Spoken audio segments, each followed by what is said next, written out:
Pelo visto, o Guardiola vai manter a paternidade sobre Mikel Arteta. Análise de Manchester City vs Arsenal pela Carabao Cup, final da Carabao Cup, né? Um duelo que muita gente estava querendo ver, porque a disputa do título também tá um pouco aqui, né? Já que o City e o Arsenal provavelmente ainda vão se enfrentar na liga. E hoje o City demonstrou uma larga superioridade. Os gols foram de Nico O'Reilly, né? O duelo não é na casa de nenhum dos dois, é no Wembley, pra quem não sabe, né? Esses duelos são sempre no Wembley. E pra mim, o que definiu esse jogo com toda certeza foi uma questão de postura. A postura de um dos times foi muito superior à do outro e demonstra um time que talvez tenha mais maturidade e que talvez entenda o momento de uma maneira melhor, ok? Eu vou conversar bastante sobre isso, né? Sobre a postura que eu vi hoje dos dois times e tudo mais. E pra mim foi o definitivo do jogo. Pra você que não me conhece, eu sou o Corvo, apresentador desse canal. Seja bem-vindo ao Plano Blues. E assim, cara, esse aqui é um daqueles jogos que são definidos em dois tempos. No primeiro tempo foi uma chatice, no segundo tempo, o jogo ficou muito legal. Basicamente é isso. No primeiro tempo, em resumo, o que a gente vê é um City que quer atacar, que quer ir pra frente, que quer fazer o jogo acontecer, e um Arsenal que não quer. O Arsenal foi com uma postura extremamente defensiva, como ele vai em todos os jogos. O Arsenal, ele sempre se preocupa com a defesa pra depois atacar. Lembra um pouco do que Xavi fez no Barcelona durante uma época, o que fez ele ter uma das melhores defesas da Europa e tudo mais. Ele faz a mesma coisa, é o mesmo padrão. E hoje, simplesmente foi uma chatice de ver, cara, porque o City claramente queria jogo e o Arsenal não. E é estranho a postura. Por que é tão estranha essa postura? Você deve se questionar. Porque o City tá falhando defendendo. Por que que você vai se defender contra um time que tem uma defesa exposta? Eu não entendo. Então, do ponto de vista estratégico, isso aqui não fez nenhum sentido na minha cabeça. Tirando o início do jogo, né, que Trafford faz umas defesaças assim, uma sequência absurda, né? São vários chutes. O Arsenal não criou mais nada, né? E eu nem sei, olhando para um aspecto estatístico, se realmente teve mais alguma coisa interessante ali. Eu sei que tem algumas jogadas aqui ali, mas nada do nível que foi aquela jogada inicial que Trafford faz uma sequência absurda de defesa e não deixa o lance acontecer. Mas, cara, assim, falta muita coisa aqui, cara. Falta muita coisa, ok? O Arsenal, ele vem com a postura que não faz sentido com a partida. Precisa de um plano pra atacar, você precisa de ideias e tudo mais. E demorou pra acontecer, cara. Basicamente, o Arsenal só ficou mais ofensivo quando o Madueke entrou. Aí a gente viu o Arsenal fazendo alguma coisa e até consegue algum lance aqui e ali, né? Teve oportunidades ali que ficaram bem próximas do gol, né? Trouxa quase conseguiu empurrar a bola pra dentro ali, um lance que veio um passe de Calafiori no segundo tempo e tudo mais. Mas, cara, é muito pouco, ok? É muito pouco, é uma postura muito ruim. Inclusive, pra quem tá assistindo, deve ter achado uma chatice o jogo, cara. E aí, quando você vê aquela galera que fala que não gosta de ver jogo de Premier League, que é chato e tudo mais, eu compreendo, né? Um jogo desse aqui é bem chato. Aquele jogo tático demais, que os times ficam se estudando e tudo mais, é realmente muito pegado de assistir. É um pouco do que rolou na última Eurocopa, pra quem assistiu, né? Que eram jogos bem táticos. Eu não me incomodo tanto, mas eu entendo quem se incomoda. E eu não acho que um jogo de basquete, né, que é a proposta, que seria a contraproposta disso, seja um jogo bom também. E aqui eu vou entrar nesse detalhe. Eu acho que esse jogo é muito bom pra falar sobre isso. Eu não gosto de jogos que saem um monte de gol porque os dois times não sabem defender. Como, por exemplo, foi Pochettino contra City, né, quando ele tava treinando o Chelsea. Todo jogo que a gente via aquilo era um monte de gol pra ambos os lados porque os dois times não se defendiam bem no jogo. Não porque o jogo era equilibrado, não porque o jogo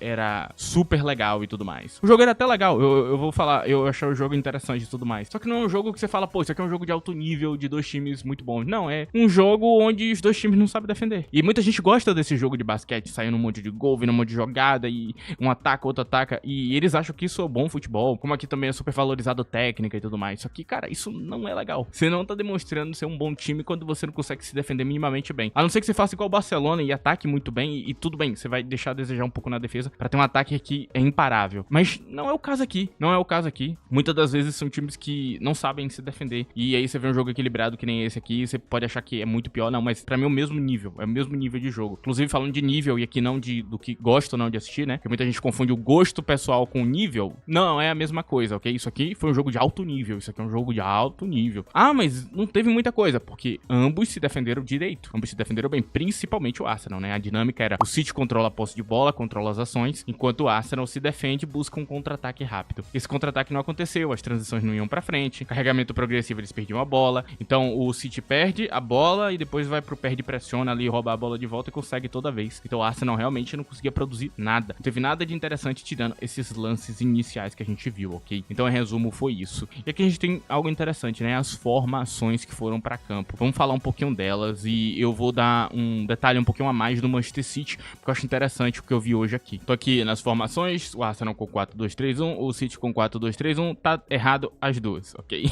Nenhum dos dois usaram 4-2-3-1 nesse jogo aqui não dá pra falar que é isso. Só que no máximo seria um 4-1-4-1, né, no lado do City, e um 4-4-2 do Arsenal, ok? Sim, Havertz não é 10, Havertz é um atacante. Existe um atacante à esquerda e outro à direita. Havertz estava à direita, Gyökeres estava à esquerda. Foi o que eu percebi, ok? Não havia um 10 aqui construindo e tudo mais. Perfil completamente diferente de Odegaard e Eberechiese. Nenhum dos dois ali fizeram esse papel de 10, de construir o jogo, de pisar no meio de campo, de trazer passe qualificado, drible. Eram dois atacantes pra você cruzar a bola e pra você acionar eles em velocidade, porque ambos conseguem jogar nos corredores de campo, né? Ambos conseguem jogar como ponta e dá pra trocar de posição com ponta. É aquela estratégia do 4-4-2 que eu falei que o Arsenal devia fazer. O problema foi a execução. Como o time ficou totalmente compactado e defensivo, não adiantava de muita coisa. A parte interessante é que você tem dois caras fortes, velozes, fazendo pressão. Então o Arsenal conseguia bater na construção bem, só que eu não sei se vale a pena fazer isso aqui pra jogar desse jeito. Acho que foi uma falha tática, né? Ele taticamente foi inferior, ele não conseguiu executar 100% da formação e o ataque dele não existia, né? Então ele não conseguia realmente acionar esses dois camisa 9, não adiantou de nada ter os dois ali. Talvez seria mais interessante ter mais alguém no meio de campo. Essa presença física no meio de campo talvez faria grande diferença, né? Enfim, não vou entrar muito mais em detalhe, mas em resumo foi isso que eu vi, cara. 4-4-2 e dá pra dizer que o 4-4-2 do Arsenal é um 4-2-4, né? É uma separação clara da defesa pro meio e pro ataque, né? A 4 na defesa, 2 no meio de campo e 4 no ataque, uma linha de 4 muito clara. No segundo tempo, quando entra Madueke, a gente vê Saka pulando e virando um 10 do time. Aí você teve presença um pouco mais baixa ali em campo, mas também ainda estava no padrão de 4-4-2 para 4-2-4, né? Tava nisso aí. Não vou dizer que eu vi outra coisa, eu vi isso aí em campo. O City é completamente diferente disso aqui, cara. Era um 4-1-4-1 na maior parte do tempo, mas quando ia pra fase mais ofensiva, que era quase o tempo inteiro, a gente vê um padrão de 3-1-5-1, ok? Em resumo, o Nico Riley era o lateral de sobreposição, ele subia pra linha de ataque, enquanto o Matheus Nunes formava o terceiro zagueiro ali pra saída de bola. Rodri ficava à frente, né, formando esse 1, e eles atacavam massivamente. Quando o City conseguia subir 100% da linha, o que foi muito comum no segundo tempo, né, inclusive pra mim é a estratégia que fez eles ganhar o jogo, acredito que Guardiola quis subir um pouco mais a linha e aproveitar um pouco mais os lados do campo, né, então a gente vê o zagueiro pela direita indo pra cá, pra parte de cima sendo zagueiro e lateral ao mesmo tempo, né, função dupla. Isso começou a dar resultado, né, isso começa a dar resultado ali, então é como se tivesse ainda mais um jogador ali no ataque, mas é por causa da linha subindo, não necessariamente que o cara mudou de posição. No início só fazia uma corrida pra frente e depois já voltava pra parte de defesa ali pra compor a linha de 3. Havia um certo espaçamento às vezes na construção que dava pra ver no 4-1-4-1, então você via um lateral aqui, outro lateral aqui, os dois ali e o espaçamento pra poder fazer os passes. O goleiro jogou mais baixo também, mantendo o padrão que é com Donnarumma, ok? Trafford jogou mais baixo em campo, mas usou muita qualidade com os pés e foi muito bem nos passes. Então o que a gente vê aqui de padrão tático é isso aqui, ó. A formação, ela funciona muito bem por causa de Ryan Cherki, ele traz a parte especial da formação, consegue criar vários lances interessantes, Semenyo também faz algumas coisas legais ali e tudo mais. Enfim, funciona muito bem essa formação. No primeiro tempo a gente vê um certo domínio e no segundo tempo, com a mudança, fazer a linha ficar mais alta e de pressionar um pouco mais lá na frente pra ter falha ali dentro da área, dá ainda mais certo e aí você tem um resultado dos gols, né? Vou mostrar como é esse 3-1-5-1 pra vocês aqui brevemente. Bom, tô aqui no Line Up Builder, que é o único que eu posso usar aqui pra fazer isso aqui, é basicamente assim, ok? A gente tem Bernardo Silva aqui, às vezes ele tá mais pra baixo, mas muitas das vezes ele tá aqui como 10. O tempo inteiro na linha de ataque e junto dele tem esses jogadores. Nico Riley não tava ganhando o corredor como normalmente ele ganha, ele tava mais por dentro, quem tava no corredor era Doku, né? E aí Semenyo jogando mais como um ponta direita, né? Longe do gol, que ele antes tava jogando quase como segundo atacante perto do gol, e Cherki ali como um 10 pela direita por dentro ali, fazendo essa função, pisando às vezes na posição de 10, pisando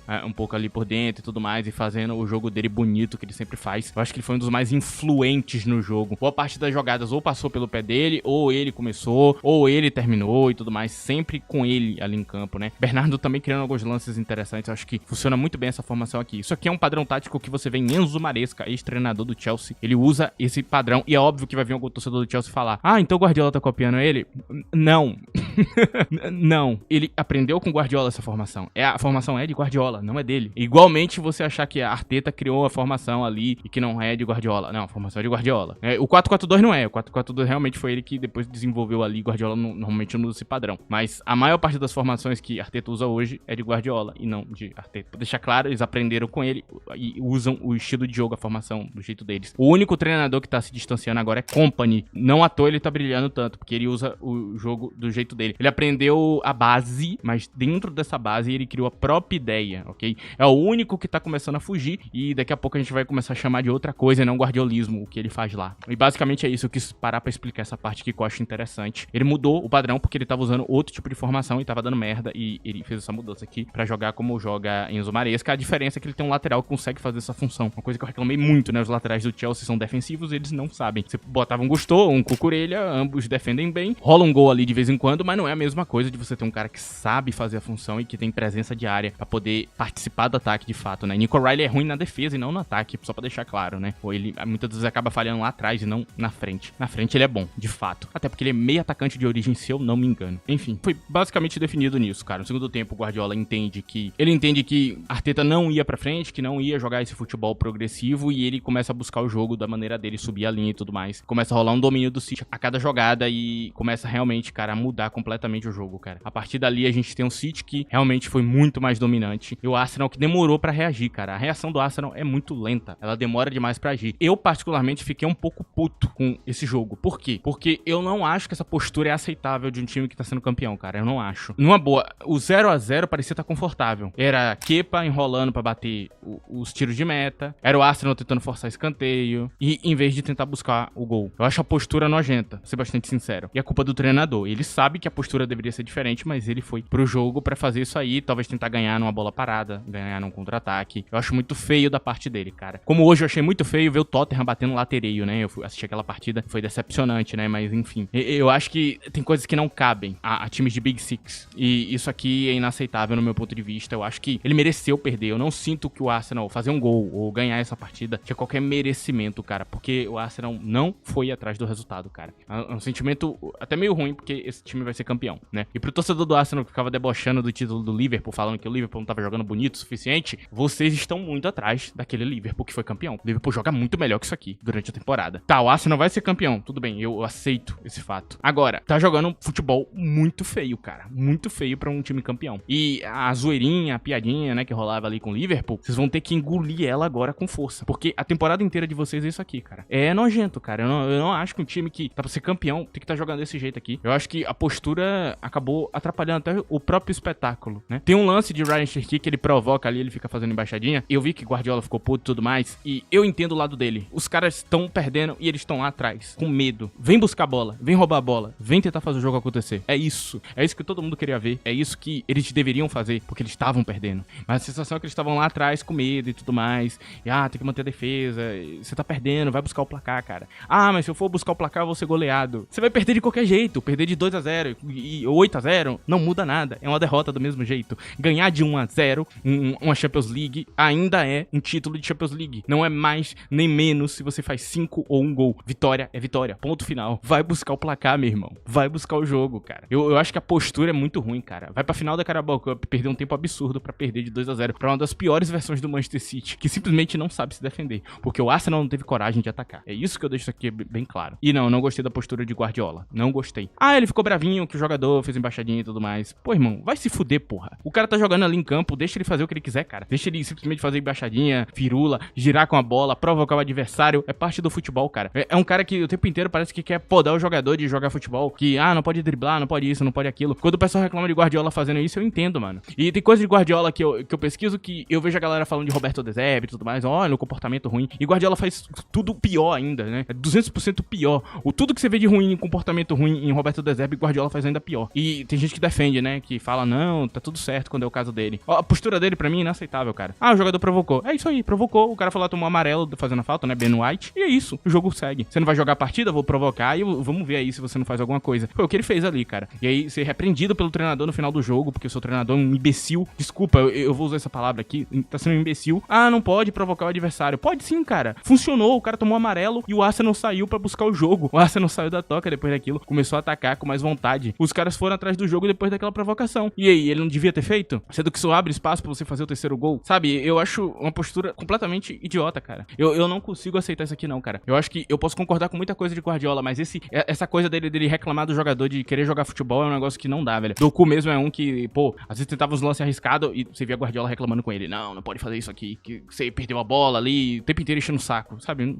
Para de tentar podar o jogador, cara. Mecanizar o jogador e tudo mais. Essa crítica hoje vale, né? Esse comportamento dele pra mim não faz sentido. É provocação? É mesmo. É provocação. É falta de respeito. É isso aí mesmo. Isso é futebol. Isso é futebol, é uma final. É assim que funciona. Eu não entendo por que dessa postura, cara, de querer podar o jogador, de provocar e tudo mais, de mostrar futebol. Ronaldinho ia meter a bola no pescoço, ele ia reclamar com o Ronaldinho Gaúcho. É isso que eu tô falando, cara. Não dá, cara. Não dá. Isso é anti-espetáculo. Então, um belo vai se fuder, Guardiola. Comportamento de merda, cara. Enfim, cara, terminei por aqui. A análise vai terminar por aqui. Eu poderia falar da construção do jogo, de padrões de construção que eu vi ali dos volantes com o zagueiro e tudo mais. Poderia me exceder aqui e continuar falando disso, mas não vai adiantar. Eu acho que já tá claro o resultado do que aconteceu. Acho que eu já consegui explicar aqui mais ou menos como foi a dinâmica do jogo. Agora eu vou falar de quem jogou mal e quem jogou bem e vou terminar isso aqui e falar um pouco do fim de temporada do City, cara. E eu acho que tem uma luz no fim do túnel, ok? Eu vou falar sobre ela aqui num comportamento que eu vi aqui nesse jogo. Enfim, antes disso, vou pedir pra você, né? Se tá gostando da análise, não esqueça de deixar o like, tem a opção de hype na aba de comentários e também tem a opção de seja membro ativa aí embaixo. Enfim, e vou começar pelo Arsenal, cara. Assim, a partida de Nkapie é muito ruim. Kepa foi horroroso, cometeu uma falha ali grave. Só um lance, ok? Foi um lance que foi falha. No outro é simplesmente a física, né? Ele foi pra uma direção, não tem como voltar porque você não tá no anime, né? No anime, talvez você consiga correr numa direção e voltar do nada e defender. Na vida real, não. Correr pra uma direção, pela própria física, você não consegue voltar com o seu corpo. Em resumo, é isso. E aí tem os 2 gols de cabeça de Nico O'Reilly e tudo mais, nesses 2 lances e tudo mais. Kepa vacilando ali e não mostrou nenhuma segurança em nenhum lance, em nenhum momento, nenhum passe bom. O jogo de Kepa é muito ruim, realmente ele é o pior jogador em campo. Eu achei a partida de Ben White no segundo tempo, principalmente, muito ruim também. Então, jogador que eu destaco aqui.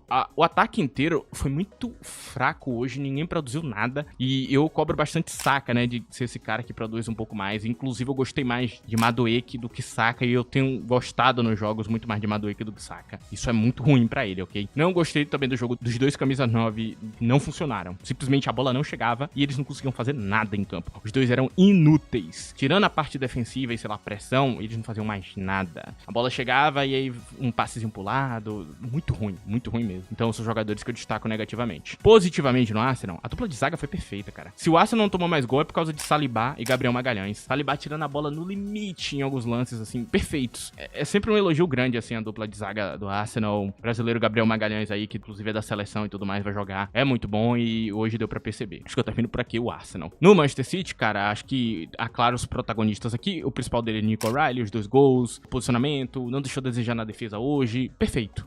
Partida maravilhosa. Ele foi muito bem mesmo. Do outro lado, eu gostei do outro lateral, Matheus Nunes. Muito bom mesmo. A dupla de zaga não deixou a desejar, principalmente com o Sanove nas corridas ali. Ele é muito rápido e ele tem um físico muito bom. Muitas das vezes ele acaba tirando o lance muito antes dele acontecer. Esse jovem é muito talentoso. Também gostei muito de Trafford nos passes e nas defesas. Perfeito, um excelente goleiro. E sim, vai continuar abrindo disputa com o goleiro número 1 do time. Pra quem não acompanha a sequência de Trafford e só viu o primeiro jogo dele falhando, tem outros jogos. Infelizmente tem pessoas que só veem o jogo e comentam do jogador. E aí não dá pra falar nada, cara. Assim, Trafford, ele teve um início meio fraco, mas não quer dizer que a sequência é ruim. E a sequência dele tem sido muito boa. Hoje ele fez uma partida de goleiro de elite, dando uma diferença muito grande de um goleiro do lado pro outro, né? O goleiro do outro lado muito ruim, desse lado absurdo. Rodri jogou muito bem hoje. Senti aquele Rodri do passado hoje, vendo a partida dele. E agora eu falo de Ryan Cherki, que pra mim ele foi perfeito, ok? Um dos lances ele acontece por causa dele e, como eu falei anteriormente, tudo que rolou no jogo, muito por causa dele, ok? Tudo passa um pouquinho por ele. O jogo inteiro ele foi buscado pra fazer o jogo acontecer, então eu acho que eu tenho que destacar isso aqui. Acho a partida dele muito boa mesmo. Enfim, cara, eu acho que eu termino por aqui essa parte e agora eu vou falar um pouquinho sobre esse final de temporada. O City não tem consistência porque ele não se defende bem. Todo mundo que acompanha o City já sabe disso, que o City não consegue defender. Então, todo time, o do último ao primeiro colocado, tá sujeito a atacar o City como se ele não fosse nada. A defesa de Guardiola nunca foi muito boa, nunca foi aquela defesa que, eles se fecham muito bem e tudo mais. Não, sempre foi um time que joga com a linha alta lá em cima, deixando espaço pro contra-ataque. Sempre foi assim. Tinha bons números defensivos, não quer dizer que quando você vai analisar e ver o que é feito ali, que era uma boa defesa. Então, eu acho que tem diferença de você ter bons números defensivos e se defender bem, né? Eu acredito que hoje ele tá pagando um pouco disso e ele não quer muito voltar atrás, então ele não tá mudando a formação, não tá descendo a linha e tudo mais, não tá mantendo o time mais defensivo e ele precisa de ritmo, de físico pra liga. Ele não tá entregando. É o que dá muita diferença pro City. Só que hoje a postura defensiva do time foi diferente. Todo mundo tava correndo atrás da bola. E isso dá muita diferença. Porque quando você perde a bola e tá todo mundo atrás dela, cara, você não tem espaço pra poder pensar e tudo mais. E eu acho que essa postura isso foi muito legal. Se ele trouxer um equilíbrio melhor pro campo e se ele manter esse padrão de correr atrás da bola muito intensamente, que lembra um pouco o PSG, o City vem perdendo um pouco dessa pegada, né, de recuperar a bola muito rápido, com intensidade de fato, e agora ele tá recuperando. Eu acho que dá pra manter aí pra temporada e até tentar arriscar fazer uma brincadeira aí nessa reta final, cara, porque tem o jogo contra o Arsenal, que se eles ganharem é uma vantagem muito grande. Qualquer tropeço, eles já podem estar chegando perto ali. E se eles começarem a deixar de ser expostos defensivamente, eles podem ganhar sim a Premier League. Então é basicamente isso. Vai muito de acordo com o vídeo que eu gravei tem um tempo atrás do Manchester City, né? Que, pra quem viu, eu falei bastante sobre isso lá. Enfim, cara, esse vídeo tá chegando no fim. Agradeço a presença de todos, já deve estar bem grande. É isso, rapaziada. Nos vemos em outro vídeo. Tchau.